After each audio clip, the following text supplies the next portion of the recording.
TDP యువ నాయకుడు Srikakulam MP ప్రస్తుతం కేంద్ర పౌర విమానయాన శాఖ మంత్రి కింజరపు రామ్మోహన్ నాయుడు ఎంత ఎదిగినా ఒదిగి ఉంటారనే తత్వాన్ని నిండుగా పాటించే నాయకుడు. ఈ విషయంలో ఆయన అనేక సందర్భాల్లో ప్రజల నుండి ప్రశంసలు అందుకున్నారు. పార్టీ అధినేత చంద్రబాబు చెప్పిందే వేదం.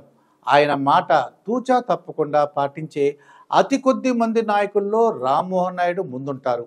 తాను శ్రీకాకుళం గల్లీ నుండి ఎంపీ అయ్యి ఢిల్లీ వెళ్ళిన తన మూలాలు ఎంతమాత్రం మర్చిపోరు.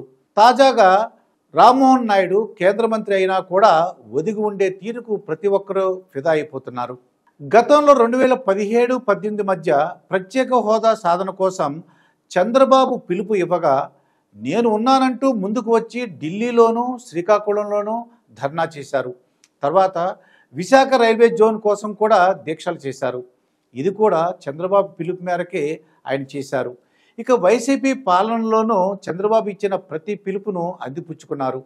ధర్నాలు, పార్టీ కోసం పలు కార్యక్రమాలు చేశారు.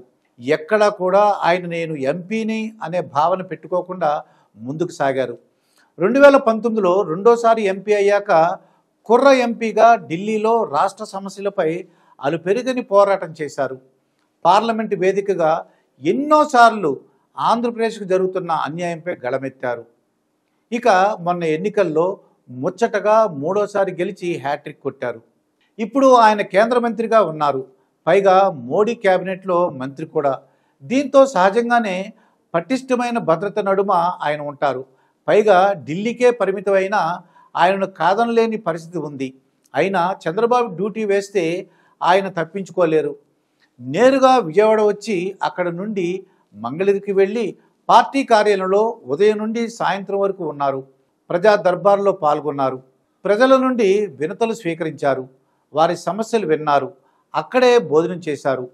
నేను కేంద్ర మంత్రిని, 1 గంటే ఉంటాను, చాలా పనులు ఉన్నాయి వంటి చికాకులైన తెర మీదకి తీసుకురాలేదు. అంతేకాదు, కేంద్ర మంత్రి పదవి వచ్చిందంటే అది చంద్రబాబు వల్లేనని చెప్పే నాయకుడు. అందుకే ఆయన ప్రజా దర్బారులో పాల్గొని ప్రజల నుండి వినతులు స్వీకరించారు. కొన్ని చిన్నపాటి సమస్యలకు ఆయన అక్కడికక్కడే పరిష్కారం చూపించారు. ఈ పరిణామాలు చూసిన వారు దట్ ఈజ్ రామ్మోహన్ నాయుడు అంతే అని అనకుండా ఉండలేకపోతున్నారు.